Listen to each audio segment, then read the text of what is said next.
Hello everyone, welcome to another episode of Mind Map. Today's topic of discussion is National Freedom Movement and Emergence of Gandhiji Part 2. First of all, we will discuss about the introduction of the topic. Then we will discuss about backdrop of the National Freedom Movement, Non-Cooperation Movement and Gandhiji, turning points in Gandhiji's leadership, and lastly practice question. First of all, moving on to the introduction of the topic. The National Freedom Movement of India, which sought to liberate India from the yoke of British colonial rule. It is a tapestry of diverse political ideologies, strategies and leaders.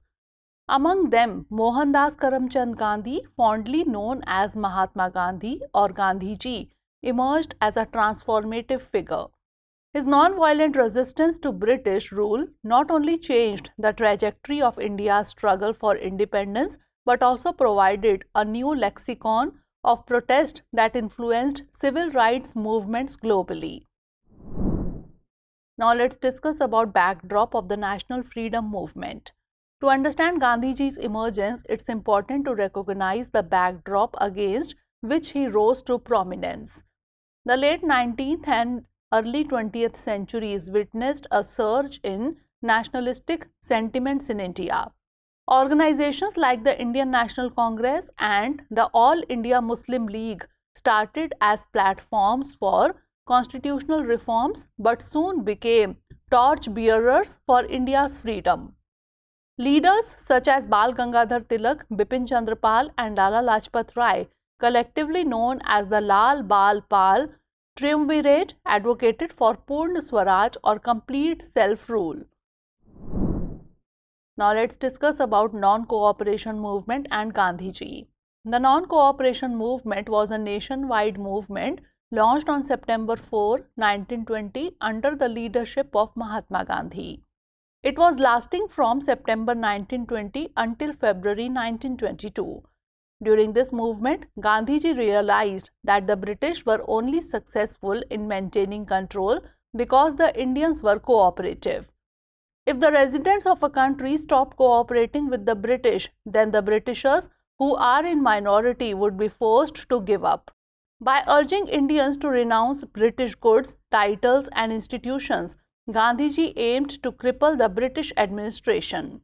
The movement saw widespread participation with millions adhering to Gandhian principles of non-violence. The movement gained popularity and soon millions of people were boycotting British-run or cooperative establishments. It meant that people left their jobs, removed their children from schools, and avoided government offices. Now moving on to turning points in Gandhiji's leadership, several key events and movements under Gandhiji's leadership underscored his unique approach and solidified his position as a national leader. Salt March 1930. The abrupt ending of the non-cooperation movement did nothing to stop the quest for independence. On March 12, 1930, protesters took part in the Dandi March, a campaign designed to resist taxes and protest the British monopoly on salt. Gandhiji began the 24-day 240-mile march with 79 followers and ended with thousands. Perhaps one of the most iconic moments of the freedom movement, Gandhiji's 240-mile march to the Arabian Sea to make salt, defying the British salt tax, became a massive act of civil disobedience. Round Table Conferences. During the discussions between Gandhi and the British government over 1931-32 at the Round Table Conferences, Gandhiji sought constitutional reforms. The British questioned the Congress Party and Gandhi's authority to speak for all of India. They invited Indian religious leaders such as Muslims and Sikhs to press their demands along religious lines, as well as B.R. Ambedkar as the representative leader of the untouchables. Gandhi vehemently opposed a constitution that enshrined rights or representations based on communal divisions, because he feared that it would not bring people together but divide them, perpetuate their status and divert the attention from India's struggle to end the colonial rule. Quit India Movement 1942.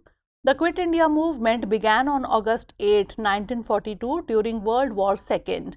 The India Congress Committee, under the urging of Gandhi, called for a mass British withdrawal, and Gandhi made a do or die speech. With the clarion call of do or die, Gandhiji pressed for immediate British withdrawal from India, especially against the backdrop of World War II. British officials acted immediately and arrested nearly every member of the Indian National Congress Party. Partition and independence. As the 1940s progressed, tensions between India's two largest religious groups, Hindus and Muslims, increased. The Muslim League, led by Muhammad Ali Jinnah, began demanding a separate nation for Muslims, arguing that Muslims and Hindus were distinct nations with their own customs, traditions, and religions. On August 15, 1947, India was declared independent, followed by Pakistan a day earlier on August 14. The partition led to one of the largest mass migrations in human history, with millions of Hindus, Sikhs, and Muslims moving across borders to join their chosen nation. This migration was accompanied by horrific communal riots, with estimates suggesting that hundreds of thousands were killed. Gandhi's role during partition. Gandhiji, a staunch advocate of unity, was deeply pained by the partition. He had envisioned an India where all religious communities lived together in harmony. Gandhi worked tirelessly to quell communal violence, even undertaking fasts to promote peace. However, his vision of a united India was not realized, and he faced criticism from both Hindu and Muslim nationalists. Now, lastly, moving on to the conclusion, Gandhiji's emergence in the national freedom movement reshaped the dynamics of India's struggle for independence. His firm belief in non-violence, truth, and justice not only united a diverse nation against a common oppressor, but also left an indelible mark on global movements for justice and equality. His life and methods continue to inspire countless individuals and movements worldwide, cementing his legacy as a global icon for peace and resistance. Now it's time for the practice questions. First of all, prelims based question. Which of the following statements is not true about the Gandhiji? He was married to Kasturba Makhanji at the age of 13 years. Gandhiji returned to India at the age of around 46 years. Gopal Krishna Gokhale is assumed to be the political guru of Gandhiji, or he founded the Sabarmati Ashram in Ahmedabad, Gujarat in 1918. You can send the answer of this question in the comment section. And now moving on to the mains question. What was Mahatma Gandhi's contribution to the Indian freedom struggle, and how did his ideologies and tactics shape the course of India's struggle for independence? So that's all for today. Stay tuned for the next episode. Thanks for watching.